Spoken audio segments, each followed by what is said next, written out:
പരിശുദ്ധാത്മാവേ സഹായക, നിരന്തരമെന്നെ സഹായിക്കണേ. നിത്യവും കൂടെ വസിക്കുന്നോനേ, അഭിഷേകത്തിൻ അഗ്നി നിറച്ചിടണേ.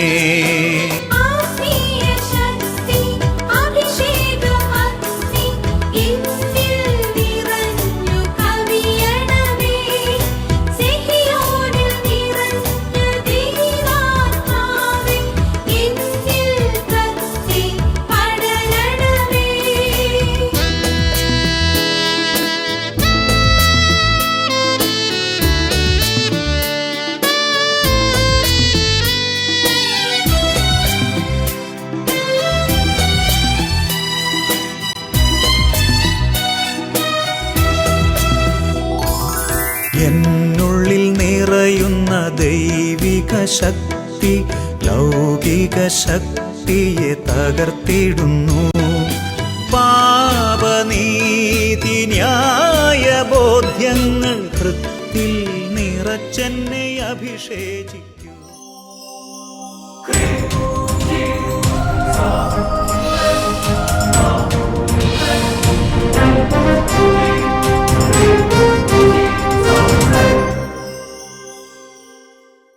Praise the Lord. Praise the Lord. Hallelujah. Hallelujah. അഭിഷേകാഗ്നി വചന ശുശ്രൂഷയിലേക്ക് ഈശോയുടെ അത്ഭുതകരമായ നാമത്തിൽ നിങ്ങൾക്ക് എല്ലാവർക്കും സ്വാഗതം. ഹാലേലൂയ. ഹാലേലൂയ. പ്രിയപ്പെട്ട സഹോദരങ്ങളെ, ശാലോം ടിവിയിലൂടെ കർത്താവായ യേശു ഒരുക്കി അനേക വർഷങ്ങളായി നടത്തിക്കൊണ്ടിരിക്കുന്ന ഈ ശുശ്രൂഷ ഓർത്ത് ഈശോയ്ക്ക് പ്രത്യേകം നന്ദി പറയുന്നു. ശാലോം എല്ലാ മിനിസ്റ്റേഴ്സിനെ ഓർത്ത് ഈശോയ്ക്ക് നന്ദി പറയുന്നു. അതോടൊപ്പം തന്നെ ഈ ശുശ്രൂഷ ആരംഭിച്ച വട്ടാലച്ചൻ്റെ കൂട്ടായ്മയിൽ ഇപ്പം മണത്തോർത്ത് പിതാവ്, പീറ്റർ കൊച്ചുപുരയ്ക്കൽ പിതാവ്, ശുശ്രൂഷകൾ ഇപ്പോൾ നയിച്ചുകൊണ്ടിരിക്കുന്ന നമ്മുടെ ബഹുമാന ബിനോയച്ചന്, സാംസനച്ചന്, എല്ലാവരും വലിയൊരു സ്നേഹ കൂട്ടായ്മയിൽ ശുശ്രൂഷ കർത്താവ് നയിച്ചുകൊണ്ടിരിക്കുകയാണ്. ഹാലേലൂയ. ഒത്തിരി സന്തോഷത്തോടെ ജീവനോടെ കർത്താവിൻ്റെ അടുത്ത് ആയിരിക്കുമ്പോൾ പരിശുദ്ധാത്മാവിൻ്റെ ഒരു പാട്ടുപാടി നമ്മൾ പ്രാർത്ഥിക്കുകയാണ്. ഈശോ പറഞ്ഞതുപോലെ, ഞാൻ അളന്നല്ല പരിശുദ്ധാത്മാനെ നൽകുന്നത്. God does not ration the gift of his Holy Spirit. Yohannan 3:34 വലിയൊരു അഭിഷേകമാണത്. പരിശുദ്ധാത്മാവിൻ്റെ കൃപ, നിറവ്, പരിശുദ്ധാത്മാവിൻ്റെ ശക്തി, വചനത്തോടുള്ള സ്നേഹം, പ്രാർത്ഥനയിലുള്ള വിശ്വാസം, നമ്മുടെ എല്ലാ അപമാനങ്ങളും തുടച്ചു നീക്കാൻ ശക്തിയുള്ള കർത്താവ്, ആ കർത്താവിൻ്റെ ആത്മാവെന്നറിയാൻ വേണ്ടി ആഗ്രഹിച്ച് രണ്ട് കരങ്ങളും ഉയർത്തി എല്ലാവരും ചേർന്ന് സ്തുതിക്കട്ടെ. Hallelujah, hallelujah, hallelujah, hallelujah, hallelujah, hallelujah, hallelujah, hallelujah, hallelujah, hallelujah, hallelujah, hallelujah, hallelujah, hallelujah, hallelujah, hallelujah, hallelujah.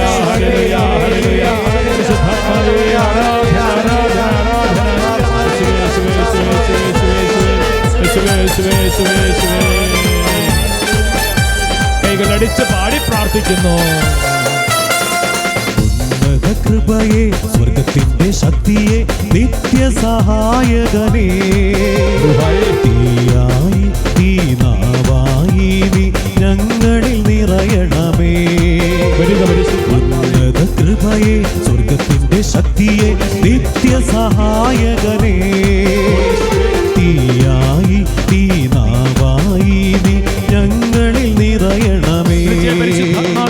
പരിശുദ്ധാത്മാവേ, പരിശുദ്ധാത്മാവേ, ഞങ്ങളിൽ നിറയണമേ. പരിശുദ്ധാത്മാവേ, പരിശുദ്ധാത്മാവേ, പരിശുദ്ധാത്മാവേ, ഞങ്ങളിൽ നിറയണമേ.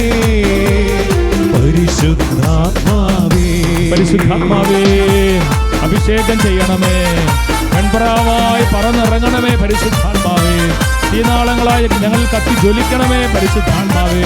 കൊടുങ്കാറ്റായി ഞങ്ങളുടെ മേൽ വീശണമേ പരിശുദ്ധാത്മാവേ. മുള്ളുകളും മുൾച്ചെടുകളും ദഹിപ്പിച്ച് കളയണമേ പരിശുദ്ധാത്മാവേ. വലിയ സ്നേഹത്തോടെ പാടി പ്രാർത്ഥിക്കുന്നു. വെൺപ്രാവ് പോൽ പറന്നിറങ്ങണമേ, തീജ്വാലയായി കത്തിജ്വലിക്കണമേ.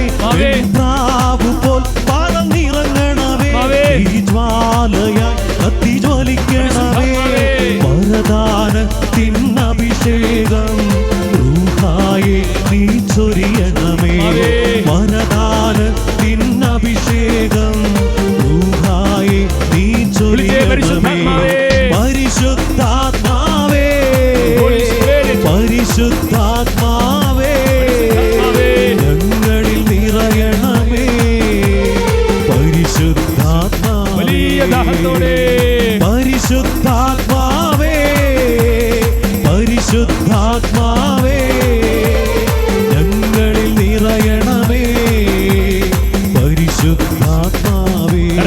സ്തുതിക്കട്ടെ.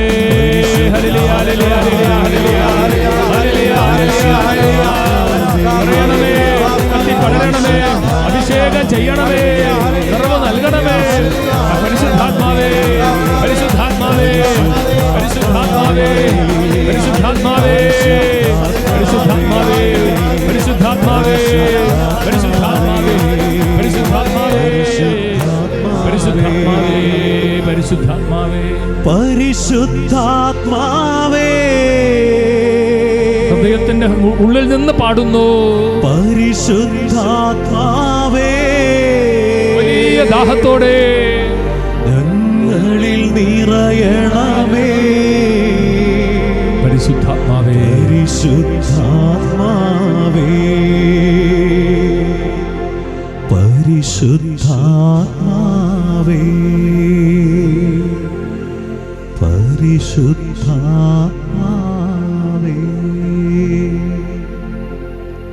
പരിശുദ്ധാത്മാവായ ദൈവമേ, അഭിഷേകാഗ്നി ശുശ്രൂഷകളിലൂടെ അങ്ങ് ചൊരിഞ്ഞ എല്ലാ നന്മകൾക്കും കോടാനുകോടി നന്ദി പറയുന്നു. ശുശ്രൂഷയിൽ പങ്കെടുക്കുന്ന ഓരോ വ്യക്തികളെയും കുടുംബങ്ങളെ അങ്ങ് അനുഗ്രഹിക്കണമേ പരിശുദ്ധാത്മാവേ.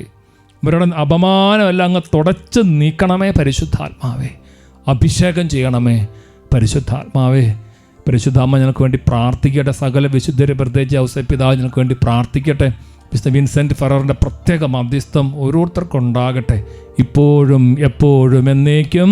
ആമേൻ. Hallelujah, hallelujah. ഈശോയിൽ പ്രിയപ്പെട്ടവരെ, ശാന്തമായിരുന്ന് നമ്മൾ ദൈവവചനം കേൾക്കുകയാണ്. നമ്മളിന്ന് ധ്യാനിക്കുന്നത് ലൂക്കാസ് വിശേഷം 1-ാം അധ്യായത്തിൻ്റെ 25-ാമത്തെ വാക്യം. അവിടെ ഏലീശ പറയുന്ന മനോഹരമായൊരു കാര്യം, സ്നാപക യോഹന്നാനെ പ്രസവിച്ചതിന് ശേഷം എലീശ പറയുകയാണ് ദൈവം എന്താണ് ചെയ്തത്. കർത്താവ് ചെയ്ത അത്ഭുതകരമായ കാര്യത്തെക്കുറിച്ച് ലൂക്ക 1:25. മനുഷ്യരുടെ ഇടയിൽ എനിക്കുണ്ടായിരുന്ന അപമാനം നീക്കിക്കളയാൻ കർത്താവ് എന്നെ കടാക്ഷിച്ച് എനിക്കിത് ചെയ്തു തന്നിരിക്കുന്നു. Hallelujah, hallelujah. എലീശ പറയാണ്, മനുഷ്യരുടെ ഇടയിൽ എനിക്കുണ്ടായിരുന്ന അപമാനം നീക്കിക്കളയാൻ കർത്താവ് എന്നെ കടാക്ഷിച്ച് എനിക്കിത് ചെയ്തു തന്നിരിക്കുന്നു. ഈ ശുശ്രൂഷയെ പങ്കെടുക്കുന്ന നിങ്ങളുടെ അപമാനം തുടച്ചു നിൽക്കട്ടെ.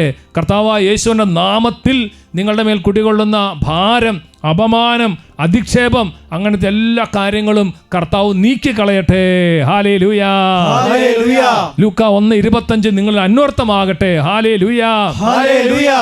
പ്രിയപ്പെട്ട സഹോദരങ്ങളെ, നമ്മൾ വചനം കേൾക്കുമ്പോൾ കർത്താവ് ചെയ്ത ഒരുപാട് കോടാനുകോടി അത്ഭുതങ്ങൾ, അപ്പോൾ കർത്താവ് ചെയ്ത ഒരു അത്ഭുതം നമ്മൾ കണ്ടും കേട്ടും കർത്താവിന് നന്ദി പറയുകയാണ്. അവിടുത്തെ അത്ഭുതകരമായ കരങ്ങൾ കർത്താവ് നീട്ടിയതിനോർത്ത് നന്ദി പറഞ്ഞ് ശ്രദ്ധയോടുകൂടി സാക്ഷി ശുശ്രൂഷയിലേക്ക് പ്രവേശിക്കാം. എൻ്റെ പേര് സീന, എൻ്റെ ഭർത്താവിൻ്റെ പേര് രാജു, എൻ്റെ കുഞ്ഞിൻ്റെ പേര് ആനിയ മരിയ രാജു. ഞങ്ങളുടെ വീട് നിലമ്പൂർ പുക്കുട്ടമ്പാട് ഇടവകയിൽ നിന്ന് വരുന്നു. ഞങ്ങൾ ഡൽഹിയിൽ വർക്ക് ചെയ്യുന്നു. ഞങ്ങളുടെ വിവാഹം കഴിഞ്ഞിട്ട് 16 വർഷമായിട്ടും ഞങ്ങൾക്ക് കുഞ്ഞുങ്ങളൊന്നും ഉണ്ടായിരുന്നില്ല. വളരെയധികം ട്രീറ്റ്മെൻറ്റ് എടുത്തെങ്കിലും ഒന്നും ഫലമുണ്ടായിരുന്നില്ല. അങ്ങനെ ഇരിക്കുമ്പോൾ അച്ഛൻ്റെ 2013 സാന്തോം ഫെസ്റ്റ് ഡൽഹിയിൽ നടന്നിരുന്നു. അത് അറ്റൻഡ് ചെയ്യാൻ ഞങ്ങൾ പോയിരുന്നു. അവിടെ വെച്ച് സേവിയർ അച്ഛൻ പറഞ്ഞു 25 ദമ്പതികൾക്ക് കുഞ്ഞുങ്ങളെ നൽകി അനുഗ്രഹിക്കണമുണ്ടെന്ന് പറഞ്ഞു. ഞങ്ങൾ 2013 സാന്തോം കൺവെൻഷൻ അല്ലേ? അതെ, 2013 ഡൽഹി കൺവെൻഷനിൽ, അഭിഷേക് കൺവെൻഷനിൽ ഇവർ വന്ന് കൂടി. ഇവർ കൂടുമ്പോൾ ഇവരുടെ സങ്കടം എങ്ങനെയാണ്? കല്യാണം കഴിഞ്ഞിട്ട് എത്ര വർഷമായിരുന്നു? 16 വർഷമായി. കല്യാണം കഴിഞ്ഞ് 16 വർഷമായി ഞങ്ങൾക്ക് മക്കളില്ല. കർത്താവ്, ഞങ്ങൾ ഡൽഹിയിൽ ജോലിയൊക്കെ ചെയ്യാണ്, പക്ഷേ ഞങ്ങൾക്ക് 16 വർഷമായിട്ട് മക്കളില്ല എന്ന സങ്കടവുമായിട്ട് അവർ ഡൽഹി അഭിഷേകാഗ്നി കൺവെൻഷൻ 2013 കൂടിക്കൊണ്ടിരിക്കുമ്പോൾ കർത്താവ് ഒരു മെസ്സേജ് തന്നു. ഈ കൺവെൻഷൻ കൂടുന്ന 10,000 ജനങ്ങളിൽ 25 ദമ്പതികളുടെ മക്കളില്ലാത്ത ദമ്പതികളുടെ സങ്കടം കർത്താവ് മാറ്റുന്നു, അവരെ മക്കളെ നൽകി അനുഗ്രഹിക്കുന്നു എന്നൊരു മെസ്സേജ് കൊടുത്തു. അപ്പം നിങ്ങളത് വിശ്വസിച്ചു? ഞങ്ങളതിൽ പൂർണ്ണമായും വിശ്വസിച്ചു. അങ്ങനെ അച്ഛൻ പറഞ്ഞത് ഒക്ടോബറിലായിരുന്നു. നവംബറിൽ ഞാൻ ഗർഭിണിയായി. അതിനുശേഷം ഒക്ടോബറിൽ ധ്യാനം കൂടി, പിറ്റേ മാസം ഒരു ഗർഭിണിയായി. അതിനുശേഷം ഡിസംബറിൽ എനിക്ക് പിന്നെയും ഭയങ്കരമായ ബ്ലീഡിംഗ് ഉണ്ടായി. അപ്പോൾ ഞാൻ അഭിഷേകാഗ്നി പ്രോഗ്രാം വെള്ളിയാഴ്ച എന്നും ടി വിയിൽ കണ്ട് പ്രാർത്ഥിക്കുമായിരുന്നു. അപ്പോൾ ദീപികാരുണ്യ ആരാധന ഉയർത്തി വെച്ച സമയം അത്തേൽ കയ്യിൽ പിടിച്ച് ഞാൻ കരഞ്ഞു പ്രാർത്ഥിച്ചു. എൻ്റെ കുഞ്ഞിനെ നൽകിയാൽ ഞാനത് സെഗ്യോൺ ധ്യാന കേന്ദ്രത്തിൽ വന്ന് സാക്ഷ്യപ്പെടുത്തിക്കൊള്ളാമെന്ന് പറഞ്ഞു. അങ്ങനെ പറഞ്ഞതിൻ്റെ ഫലമായി, ഞങ്ങൾ പ്രാർത്ഥിച്ചതിൻ്റെയും ഫലമായി ഞങ്ങൾക്ക് 2014 ജൂൺ 16 ഒരു പെൺകുഞ്ഞിനെ നൽകി അനുഗ്രഹിച്ചു. ആ കുഞ്ഞാണ് ഞങ്ങളുടെ കൂടെ ഒരു ഉള്ളത്. കുട്ടിയെ കൊടുത്തു. ഇന്ന് ആ കുട്ടിയുമായി വന്ന് ഈ കുട്ടീനെയാണ് കർത്താവ് കൊടുത്തത്. എന്നൊക്കെ പറഞ്ഞ ഹല്ലേലൂയ, ഹല്ലേലൂയ, ഹല്ലേലൂയ. അതുകൊണ്ട് കർത്താവിന് ഒരു നന്ദി പറയാൻ വേണ്ടി അവർ ഇവിടെ വന്ന് സാക്ഷ്യം പറയുകയാണ്. എന്ന് ഉച്ചത്തിൽ പറഞ്ഞേ പ്രൈസ് ദി ലോർഡ്. രണ്ട് കരങ്ങൾ ഉയർത്തി കൈയടിച്ച് കർത്താവിനെ ആരാധിക്കാം. ആമേൻ ആമേൻ യേശുനാഥ, ആമേൻ ആമേൻ ദൈവപുത്ര, ആമേൻ ആമേൻ സർവശക്ത നിത്യപിതാവേ, ആമേൻ ആമേൻ യേശുനാഥ, ആമേൻ ആമേൻ ദൈവപുത്ര, ആമേൻ ആമേൻ സർവശക്ത നിത്യപിതാവേ. Hallelujah, hallelujah. പ്രിയപ്പെട്ട സഹോദരങ്ങളെ, നമ്മുടെ കർത്താവായ യേശു അപമാനങ്ങൾ, നമ്മുടെ എല്ലാ അപമാനങ്ങൾ, അധിക്ഷേപങ്ങളെല്ലാം കുരിശിൽ ഏറ്റെടുത്തത് കർത്താവ് നമുക്ക് വിടുതലും സൗഖ്യവും മോചനവും നൽകാൻ വേണ്ടിയിട്ടാണ്. Hallelujah, hallelujah. പഴയ നിയമത്തിൽ നമ്മൾ കാണുന്നുണ്ട് നമ്മുടെ കർത്താവ് അപമാനം നീക്കിക്കളയുന്നവനാണ്.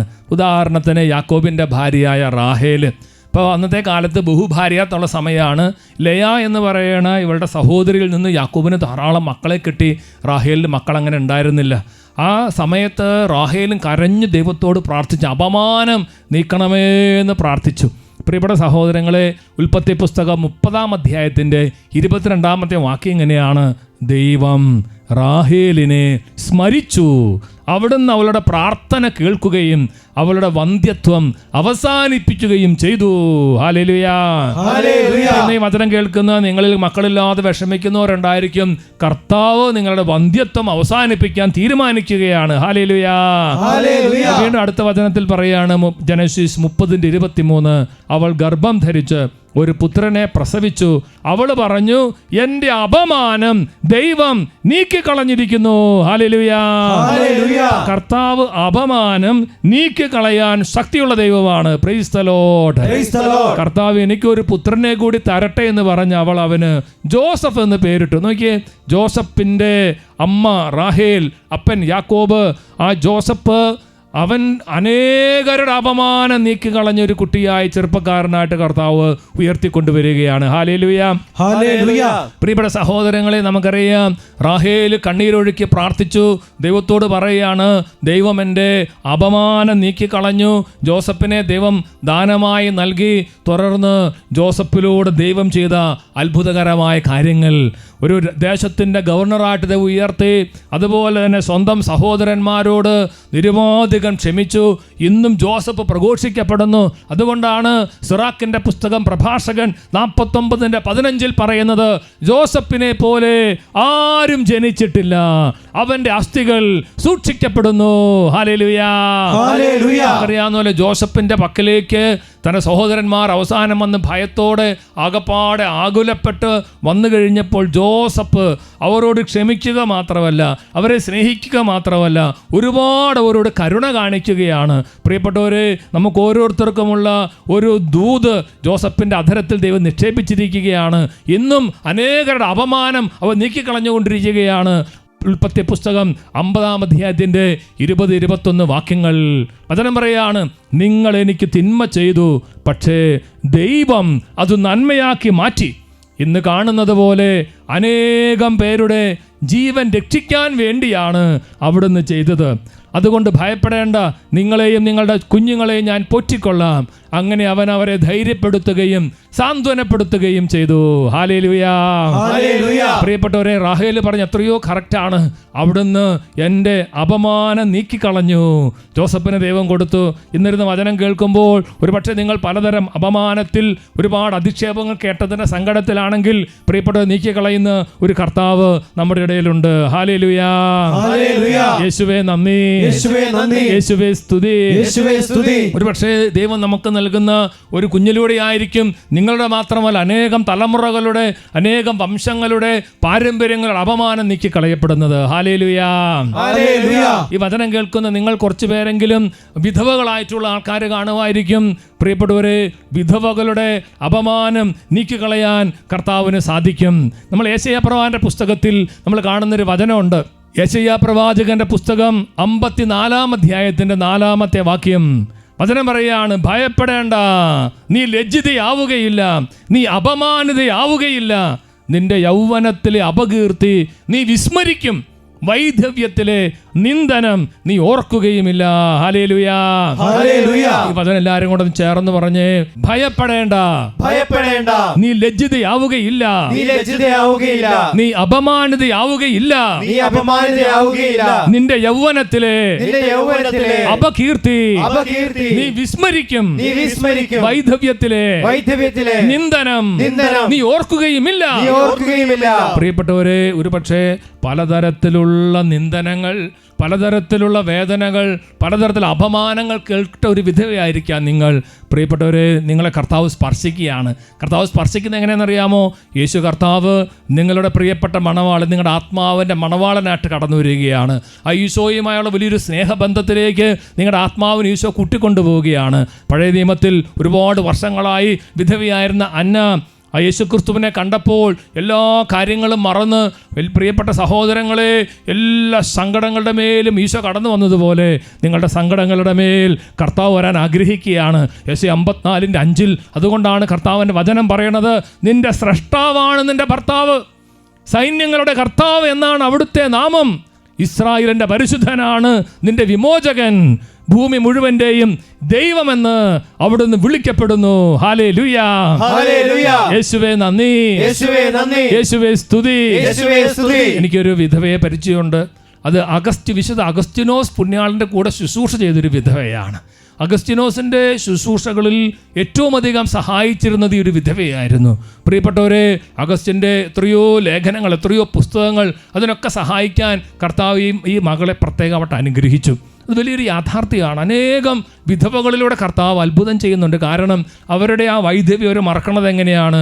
യേശു ക്രിസ്തുവിനെ സ്നേഹനാഥനായി സ്വീകരിച്ച് യേശുവുമായുള്ള വലിയൊരു ബന്ധത്തിലേക്ക് വന്നു കഴിയുമ്പോൾ വൈധവ്യത്തിൻ്റെ വേദനകൾ മറക്കുന്നെന്ന് മാത്രമല്ല, അനേകം പേർക്ക് അവരുടെ വൈധവ്യത്തിലൂടെ അവരുടെ ആ നിന്ദനം, പരിഹാസം അവർ കർത്താവിന് സമർപ്പിച്ചതുകൊണ്ട് ഒരുപാട് ആൾക്കാർക്ക് അവരിലൂടെ കൃപ കർത്താവ് കൊടുക്കുകയാണ്. ഉറക്കെ പറഞ്ഞേ, ഹല്ലേലൂയാ, യേശുവേ നന്ദി. ഒരുപക്ഷേ പട്ടിണി മൂലമുള്ള ഒരു അപമാനം സഹിക്കുന്ന നിങ്ങൾക്കുണ്ടെങ്കിൽ നിങ്ങൾക്കൊരു വചനം കർത്താവ് നൽകുകയാണ്. അത് എസെക്കിയേൽ പ്രവാചകന്റെ പുസ്തകം 36-ാം അധ്യായത്തിൻ്റെ 30-ാമത്തെ വാക്യമാണ്. പട്ടിണി മൂലമുള്ള അപകീർത്തി ഇനി ഒരിക്കലും നിങ്ങൾ ജനതകളുടെ ഇടയിൽ സഹിക്കാതിരിക്കേണ്ടതിന് ഞാൻ നിങ്ങളുടെ വൃക്ഷങ്ങളുടെ ഫലങ്ങളും വയലുകളിലെ വിളവുകളും സമൃദ്ധമാക്കും. എസെക്കിയേൽ 36:30 അത് പലതരത്തിലുള്ള പട്ടിണി, ദാരിദ്ര്യം, അങ്ങനെയുള്ള ആളുകളുടെ അപകീർത്തി, ആ ഒരു സങ്കടം മാറ്റാനുള്ള കർത്താവിൻ്റെ ഒരു വചനമാണ്. പറഞ്ഞേ ഹല്ലേലൂയാ, യേശുവേ നന്ദി, യേശുവേ സ്തുതി. പ്രിയപ്പെട്ട സഹോദരങ്ങളെ, ഞാൻ ഓർക്കാണ്, ഞാൻ ഒരിക്കൽ ഒരു ഇടവകയിൽ കഴിഞ്ഞ 2-3 ആഴ്ച മുമ്പ് ശുശ്രൂഷയ്ക്ക് വേണ്ടി പോയ ഒരു അമ്മച്ചി ഭയങ്കര സന്തോഷത്തോടു കൂടി വന്നു. അമ്മച്ചി പറയുകയാണ്, അച്ഛാ എൻ്റെ മകളെ അച്ഛനെ പരിചയമുണ്ട്, അച്ഛൻ്റെ സ്കൂളിൽ സീനിയറായിട്ട് പഠിച്ചാണ്. ഞാൻ പറഞ്ഞ എനിക്ക് പരിചയമുണ്ട്. ഒരു 23 വർഷം വിവാഹം കഴിഞ്ഞു, പക്ഷേ മക്കളുണ്ടായിരുന്നില്ല. അവരുടെ പല ആളുകളും പല പെന്തക്കോസ്ത് സഭയിലേക്കൊക്കെ പോയി, പല പ്രയാസങ്ങളിലൂടെ പോയി. പക്ഷേ ഈ സ്ത്രീ, അവരുടെ ഭർത്താവ്, അവർ പറഞ്ഞു, ഞങ്ങൾ കർത്താവായ യേശുവിനെയോ അവിടുത്തെ പരിശുദ്ധ കത്തോലിക്ക തിരുസഭയെയോ പരിശുദ്ധ കന്യകമറിയത്തെ ഉപേക്ഷിച്ച് എവിടെയും പോകുകയല്ല, ഞങ്ങൾക്കിനി കുഞ്ഞില്ലെങ്കിൽ വേണ്ട. പക്ഷേ അവർ മുറുകെ അങ്ങോട്ട് പിടിച്ചു, സഭയെ മുറുകെ പിടിച്ചു, പരിശുദ്ധ അമ്മയെ അങ്ങോട്ട് മുറുകെ പിടിച്ചു. 23 വർഷത്തിന് ശേഷം പ്രിയപ്പെട്ട ലോകത്തിന് അത്ഭുതകരമായി ഒരു കുറവില്ലാത്ത നല്ലൊരു കുഞ്ഞിനെ പ്രസവിച്ച് കർത്താവ് ആ കുടുംബത്തെ അങ്ങോട്ട് അനുഗ്രഹിക്കുകയാണ്. പറഞ്ഞേ ഹല്ലേലൂയാ, യേശുവേ നന്ദി. റോമാ 12:12 ഒരു വചനമുണ്ട്, പ്രത്യാശയിൽ സന്തോഷിക്കുവിൻ, ക്ലേശങ്ങളിൽ സഹനശീലരായിരിക്കുവിൻ, പ്രാർത്ഥനയിൽ സ്ഥിരതയുള്ളവരായിരിക്കുവിൻ. അപ്പോൾ സ്ഥിരമായിട്ട് പ്രാർത്ഥിച്ചു, പ്രിയപ്പെട്ടവരെ പിടിച്ചു നിന്നു, കർത്താവിനോട് ചേർന്ന് നിന്നു. നീണ്ട 23 വർഷത്തിന് ശേഷം കർത്താവ് ഒരു കൊച്ചിനെ നൽകി അനുഗ്രഹിക്കുകയാണ്. ഹല്ലേലൂയാ. ഹല്ലേലൂയാ. പഴയ നിയമത്തിൽ വേറൊരു മനോഹരമായൊരു കാര്യം, അപകീർത്തി നീക്കി കളയുന്ന, അപമാനം തുടച്ചു നീക്കുന്ന ഒരു കർത്താവിനെ കുറിച്ചൊരു വചനമുണ്ട്. അത് നിങ്ങൾക്ക് ഉപകാരപ്പെടും. ഒരുപക്ഷെ പലതരത്തിലുള്ള അപമാനം കാരണം സങ്കടപ്പെട്ടിരിക്കുന്ന നമുക്കാണെങ്കിൽ അതിൽ തോബിത്തിൻ്റെ പുസ്തകത്തിൽ 3-ാമത്തെ അധ്യായത്തിൽ 2 സംഭവങ്ങൾ. അതിൽ പ്രധാനപ്പെട്ട ഒരു കാര്യം തോബിത്തിൻ്റെ പ്രാർത്ഥനയാണ്. കാരണം തോബിത്തിന് കണ്ണിൻ്റെ കാഴ്ചശക്തി നഷ്ടപ്പെട്ടു. തോബിത്ത് അതുപോലെ ദരിദ്രനായിട്ട് മാറി അടിമത്തത്തിലേക്ക് പോയി. ആ സമയത്ത് വചനം പറയുകയാണ്, ഞാൻ ദുഃഖഭാരത്തോടെ കരഞ്ഞു, ഹൃദയവ്യഥയോടെ ഞാൻ പ്രാർത്ഥിച്ചു. കർത്താവേ, അവിടുന്ന് നീതിമാനാണ്, അങ്ങയുടെ പ്രവൃത്തികളും അങ്ങയുടെ മാർഗങ്ങളും കാരുണ്യവും സത്യവും നിറഞ്ഞതാണ്. അങ്ങയുടെ വിധി എന്നും സത്യവും നീതിനിഷ്ഠവുമാണ്. എന്നെ ഓർക്കുകയും കാരുണ്യപൂർവ്വം കടാക്ഷിക്കുകയും ചെയ്യണമേ. എൻ്റെയും എൻ്റെ പിതാക്കന്മാരുടെയും പാപങ്ങൾക്കും ഞാൻ അറിയാതെ ചെയ്ത അപരാധങ്ങൾക്കും അങ്ങ് ശിക്ഷ നൽകരുതേ. തോബിത്ത് ഇങ്ങനെ പ്രാർത്ഥിക്കുകയാണ്. തോബിത്ത് ആദ്യമേ പ്രാർത്ഥിക്കുന്നത് ഈ കഷ്ടതയോർത്ത് ദൈവത്തെ നിന്ദിക്കുകയോ പഴിക്കുകയല്ല, ദൈവത്തിന് നന്ദി പറയുകയാണ്, ദൈവത്തെ സ്തുതിക്കുകയാണ്. എന്നിട്ട് അപരാധങ്ങൾ പാപങ്ങളൊക്കെ ഓർത്ത് അനുദപിക്കുകയാണ്. 4-ാമത്തെ വാക്യത്തിൽ ഇങ്ങനെയാണ്, അങ്ങയുടെ കൽപ്പനകൾ അവർ പാലിച്ചില്ല, അതിനാൽ അങ്ങ് ഞങ്ങളെ കവർച്ചയ്ക്കും അടിമത്തത്തിനും മരണത്തിനും ഏൽപ്പിച്ചു കൊടുത്തു. ഞങ്ങൾ ചിതറിപ്പാർത്ത ഇടങ്ങളിലെ ജനതകൾക്ക് ഞങ്ങൾ പരിഹാസത്തിൻ്റെ പര്യായമായി തീർന്നു. ഇതെല്ലാം പറഞ്ഞ് കണ്ണീരൊഴുക്കി പ്രാർത്ഥിക്കുകയാണ്. പ്രിയപ്പെട്ടവരെ, തോബിത്തിൻ്റെ ഈ പ്രാർത്ഥന എളിമയുടെയും സ്തുതിപ്പിൻ്റെയും അനുതാപത്തിൻ്റെയും പ്രാർത്ഥന ദൈവത്തിൻ്റെ പക്കലേക്ക് എത്തുകയാണ്. അതേ സമയത്ത് ആ ദേശത്ത് തന്നെ വേറൊരു കുടുംബം കണ്ണീരൊഴുക്കി പ്രാർത്ഥിക്കുകയാണ്. ആ സ്ത്രീയുടെ പേര് സാറ എന്നാണ്. നമുക്കറിയാം, പിന്നീടുള്ള സമയത്ത് ഈ തോബിത്തിൻ്റെ മകൻ തോബിയാസ് അവൾ വിവാഹം കഴിച്ച. അതിൻ്റെ 7 മുതലുള്ള വാക്യങ്ങളിൽ നമ്മൾ കാണുകയാണ്, ഈ സാറ അവളുടെ പരിചാരികമാരാൽ അധിക്ഷേപിക്കപ്പെടുകയാണ്. അവർ പറയുന്നത് എങ്ങനെയാണ്? 8-ാമത്തെ വാക്യം, 7 പ്രാവശ്യം വിവാഹം ചെയ്തതാണവൾ. എന്നാൽ അവളെ പ്രാപിക്കുന്നതിന് മുമ്പ് ഓരോ ഭർത്താവും അസ്മാദേവൂസ് എന്ന ദുഷ്ടപിശാചിനാൽ വധിക്കപ്പെട്ടിരുന്നു. അതിനാൽ പരിചാരികമാർ അവളോട് ചോദിച്ചു, നീ തന്നെയല്ലേ ഭർത്താക്കന്മാരെ കഴുത്തു ഞെരിച്ച് കൊന്നത്? 7 പേരെ നിനക്ക് ലഭിച്ചു, എന്നാൽ ആരുടെയും നാമം ധരിക്കാൻ നിനക്കിടയായില്ലല്ലോ. ഞങ്ങളെ തല്ലുന്നത് എന്തിനാണ്? അവർ മരിച്ചെങ്കിൽ നീയും അവരോടൊപ്പം പോവുക. നിന്റെ മകനെയോ മകളെയോ കാണാൻ നിനക്കിട വരാതിരിക്കട്ടെ. നോക്കിയേ, ഇതേപോലെ അപമാനം കേൾക്കുകയാണ്. ഇതേപോലെ അവൾ കൊലപാതകം ചെയ്തിട്ടില്ല, അവൾ വേറെ അന്യപുരുഷന്മാരുടെ പുറകെ പോയിട്ടില്ല, അവൾ വളരെ വിശുദ്ധിയോടുകൂടി ജീവിച്ചു. പക്ഷേ അവളുടെ ജീവിതത്തിൽ വലിയൊരു തകർച്ച. ഓരോ വിവാഹം കഴിയും അന്ന് രാത്രി തന്നെ ആ ദുഷ്ടപിശാച് ആ ഭർത്താവിനെ കൊന്നുകളയുന്ന ഒരു പ്രത്യേക അന്ധകാരത്തിന് തിന്മയ്ക്ക് അവൾ അടിമപ്പെട്ടു പോയി. പ്രിയപ്പെട്ട സഹോദരങ്ങളെ, പക്ഷേ അവൾ വിഷമോ സങ്കടമൊക്കെ വന്നെങ്കിലും ആത്മഹത്യയാണെന്ന് ചിന്തിച്ചാലും അവൾ അതിലേക്കൊന്നും പോകാതെ അവൾ ദൈവത്തോട് പ്രാർത്ഥിച്ച ഒരു പ്രാർത്ഥനയുണ്ട്. അതിന് 11-12 വാക്യങ്ങൾ. അവൾ കിളിവാതിലിൻ്റെ അടുത്ത് നിന്ന് പ്രാർത്ഥിച്ചു, എൻ്റെ ദൈവമായ കർത്താവേ, അങ്ങ് വാഴ്ത്തപ്പെടട്ടെ, പരിശുദ്ധവും സംപൂജ്യവുമായ അങ്ങയുടെ നാമം എന്നെന്നും സ്തുതിക്കപ്പെടട്ടെ. എല്ലാ സൃഷ്ടികളും അവിടുത്തെ എന്നെന്നും വാഴ്ത്തട്ടെ. എൻ്റെ ദൃഷ്ടികളും മുഖവും അങ്ങയുടെ നേരെ തിരിഞ്ഞിരിക്കുന്നു.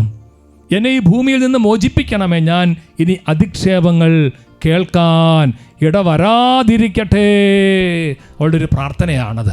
ഞാൻ ഇനി അധിക്ഷേപങ്ങൾ കേൾക്കാൻ ഇടവരാതിരിക്കട്ടെ. പ്രിയപ്പെട്ട സഹോദരങ്ങളെ, ഹൃദയം നുറുങ്ങിയുള്ളൊരു പ്രാർത്ഥന. ഈ പ്രാർത്ഥന ദൈവസന്നിധിയിലേക്ക് എത്തി. തുടർന്ന് ദൈവമായ കർത്താവ് റഫായേൽ മാലാഖ അയക്കുന്നു. നമുക്കറിയാവുന്നതുപോലെ മാലാഖയുടെ പ്രത്യേക ഇടപെടലുണ്ടാവുകയാണ്. തുടർന്ന് ആ മാലാഖ വരുന്നു, സഹായിക്കുന്നു, അവരുടെ കുടുംബ അനുഗ്രഹം പ്രാപിക്കുന്നു.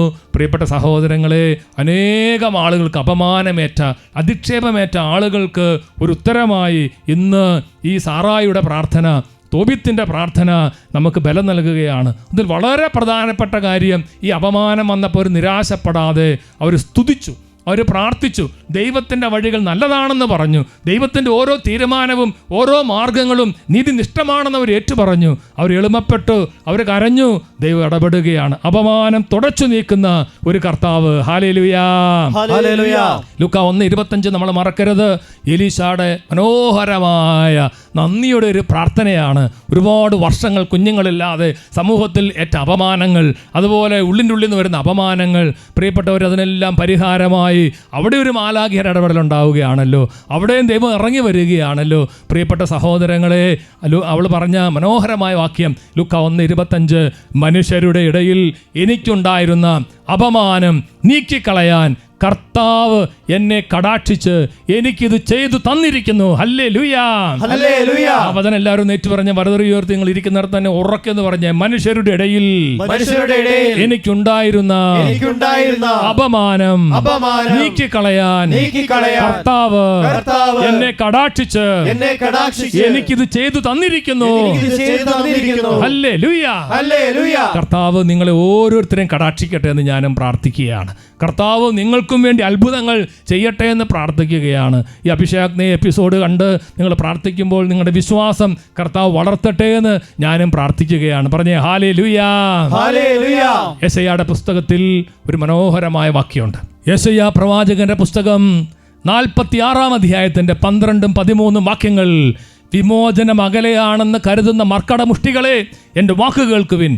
ഞാൻ മോചനം ആസന്നമാക്കിയിരിക്കുന്നു, അത് വിദൂരത്തല്ല. ഞാൻ രക്ഷ താമസിപ്പിക്കുകയില്ല. ഞാൻ സിയോന് രക്ഷയും ഇസ്രായേലിന് മഹത്വവും നൽകും. ഹല്ലേലൂയാ. കർത്താവിന്റെ പരിശുദ്ധ വചനം പറയുകയാണ്, ഞാൻ രക്ഷ താമസിപ്പിക്കുകയില്ല. ഞാൻ സിയോന് രക്ഷയും ഇസ്രായേലിന് മഹത്വവും നൽകും. ഹല്ലേലൂയാ. ഈ ആരാധനയിലേക്ക് നമ്മൾ പ്രവേശിക്കുമ്പോൾ കർത്താവായ യേശുക്രിസ്തു നിങ്ങൾക്ക് രക്ഷയും മഹത്വവും നൽകി നിങ്ങളെ അനുഗ്രഹിക്കും. നിങ്ങളുടെ കണ്ണീര് കർത്താവ് തുടച്ചു മാറ്റും. അപമാനം സ്വർഗത്തിന്റെ ദൈവം തുടച്ചു നീക്കും. ഹല്ലേലൂയാ. ഹല്ലേലൂയാ.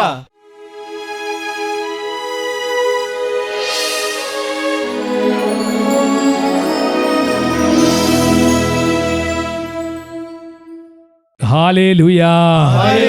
നമ്മുടെ മുമ്പിൽ രാജാവും കർത്താവും നാഥനുമായിട്ട് എഴുന്നള്ളിയിരിക്കുന്ന നമ്മുടെ കർത്താവിന്റെ പക്കലേക്ക് നമ്മുടെ ജീവിതങ്ങളെല്ലാം സമർപ്പിച്ച് എല്ലാവരും ഒന്ന് ചേർന്ന് അവിടുത്തെ സ്തുതിക്കട്ടെ. ഹല്ലേലൂയാ. ഹല്ലേലൂയാ. ഹല്ലേലൂയാ. ഹല്ലേലൂയാ. ഹല്ലേലൂയാ. ഹല്ലേലൂയാ. യേശുവേ, യേശുവേ. ആരാധന, ആരാധന, ആരാധന. യേശുവേ, യേശുവേ, യേശുവേ, യേശുവേ. ആരാധിക്കുന്നു, ആരാധിക്കുന്നു, മരണത്തെ ജയിച്ചവനേ ആരാധിക്കുന്നു. ഇരുകരങ്ങളും ഉയർത്തി ആരാധിക്കട്ടെ. ഉദ്ധാനം ചെയ്തവനേ ഞങ്ങൾ ആരാധിക്കുന്നു. മരണത്തെ ജയിച്ചവനെ, മരണത്തെ ജയിച്ചവനേ ഞങ്ങൾ ആരാധിക്കുന്നു. കൈകൾ കൂപ്പി ഉദ്ധാനം ചെയ്തവനേ യേശുവേ ഞങ്ങൾ ആരാധിക്കുന്നു. നമ്മുടെ എല്ലാ അപമാനങ്ങളും, എല്ലാ ഭാരങ്ങളും, എല്ലാ നൊമ്പരങ്ങളും, അതുപോലെ നമുക്കെതിരെ നിൽക്കുന്ന എല്ലാ അനർത്ഥങ്ങളുടെ കെട്ടുകളെ യേശു കർത്താവ് അഴിക്കാൻ വേണ്ടി പ്രാർത്ഥിക്കുകയാണ്. കള്ളക്കേസിൽ കുടുങ്ങി കഴിയുന്ന ഏതെങ്കിലും മക്കളുണ്ടെങ്കിൽ ഈ സമയത്ത് യേശുവിനെ വിളിച്ച് പ്രാർത്ഥിക്കുകയാണ്. ഈ ആരാധനയുടെ ആശീർവാദ നിമിഷങ്ങളിൽ അപമാനം നീക്കിക്കളയുന്ന ഒരു കർത്താവുണ്ട്. എലീശായുടെ മാത്രമല്ല, റാഹേലിൻ്റെ മാത്രമല്ല, അനേകരുടെ അപമാനങ്ങൾ ഇന്നും നീക്കിക്കൊണ്ടിരിക്കുന്ന ജീവനുള്ള യേശു കർത്താവ്. ഗലാത്യ 3:13 യേശുക്രിസ്തു നമ്മെ പ്രതി ശപിക്കപ്പെട്ടവനായി തീർന്നതിനാൽ നിയമത്തിൻ്റെ ശാപത്ത് നമ്മെ രക്ഷിച്ചു. ശാപത്തിൻ്റെ കെട്ടുകൾ അഴിക്കുന്നവൻ, രോഗത്തിൻ്റെ കെട്ടുകൾ അഴിച്ച് വിടുതൽ നൽകുന്നവൻ, അപമാനത്തെ തൂത്തെറിയുന്നവൻ, ശക്തിയുള്ള കർത്താവിനെ എല്ലാവരും ചേർന്ന് കരങ്ങൾ ഉയർത്തി യേശുവേ എന്നുള്ള നാമത്തെ വിളിച്ച് പ്രാർത്ഥിച്ച് അവിടുത്തെ ആശീർവാദം സ്വീകരിക്കുന്ന യേശുവേ, അങ്ങയുടെ നാമത്തിൽ അത്ഭുത ശക്തി ഇറങ്ങട്ടെ, അത്ഭുതങ്ങൾ സംഭവിക്കട്ടെ.